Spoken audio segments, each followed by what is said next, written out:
Okay, the last card I pulled for the White Light Oracle Guidebook. Beatitude of Sacred Rapture. This one's interesting. It's almost giving me like twin flames vibes or soulmates. Number 29. And the artwork on these looks really nice, almost like carved ivory or something like that. Could be balance between masculine and feminine. This whole month for me, for October, has been balance. Number 29. What do we got here?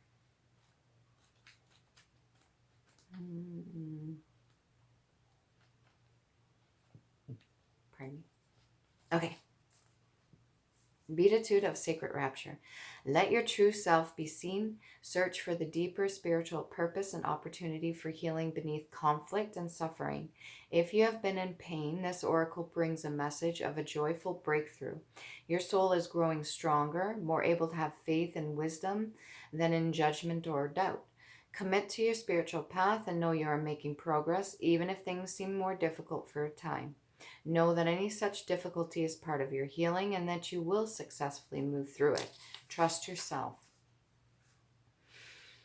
To feel that you are fully seen, loved, and recognized for who you are, honor yourself and your authenticity. To be witnessed in such a state, truly beheld in all of your uniqueness, quirkiness, vulnerability, and strength, is deeply empowering.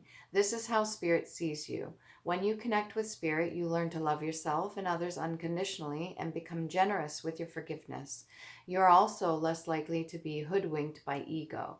You start to see yourself and others at that soul level. When you are beheld, the need to be whole arises. When you are beheld, the need to be whole arises. We need to bear witness to the sacred to acknowledge what is true, which means cutting through the fog of illusion, deception, and confusion with the clarifying knife of higher perception. There is a quantum power in pure vision. It empowers the viewer and also that which is viewed.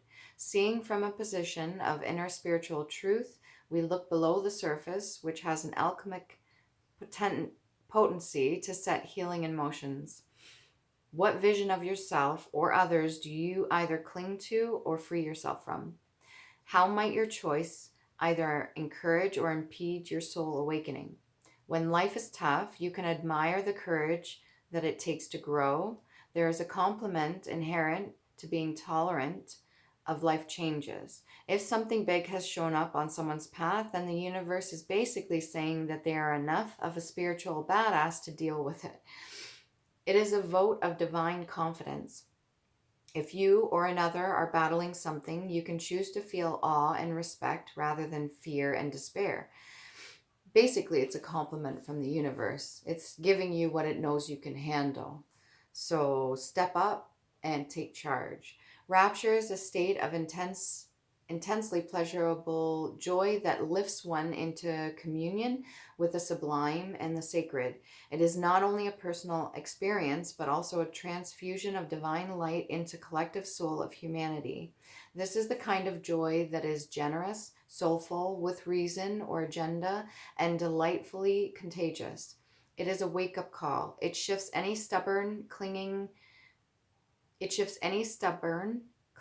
to negativity. It refreshes the soul and nourishes the heart. It reminds us that everything is okay.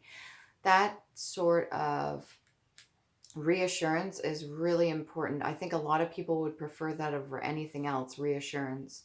I don't think a lot of us had that when we were younger. Well, I speak for myself, but if you resonate, you can understand what I'm saying. Rapture is the astonishment, the sudden intake of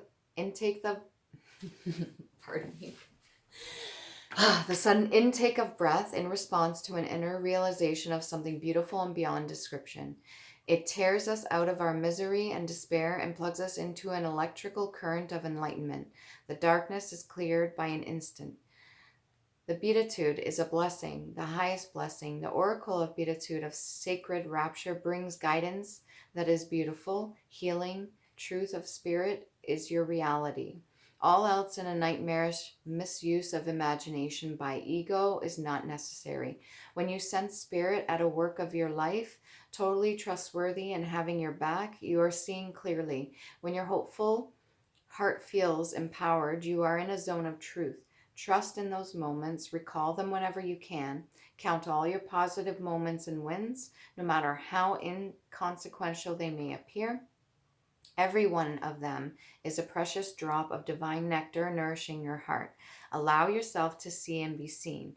And thank yourself once in a while for how far you've come, by the way. And remember that even in the tremors, trials, and tribulations of human life, you are a radiant soul who is growing ever more luminous through the wisdom, compassion, and strength distilled through those experiences.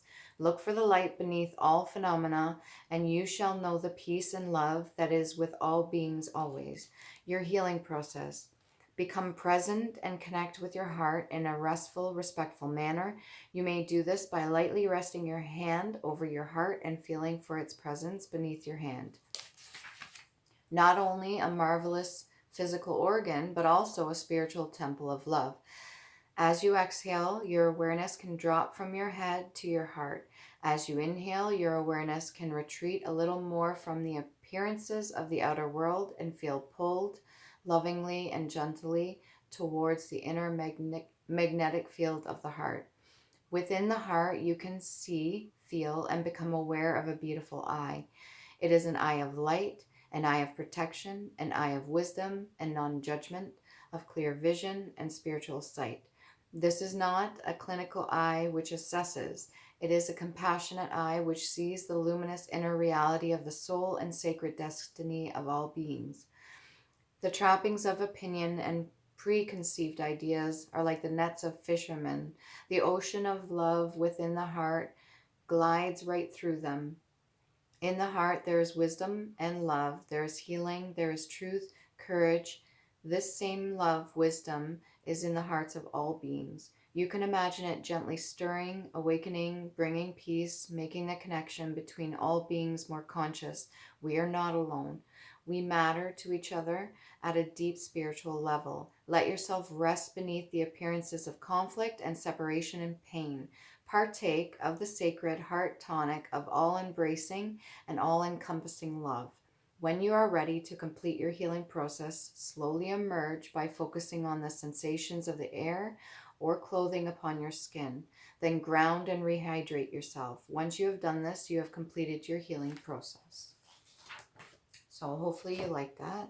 That's the Beatitude of Sacred Rapture. And what was that? Number 29. That's 11.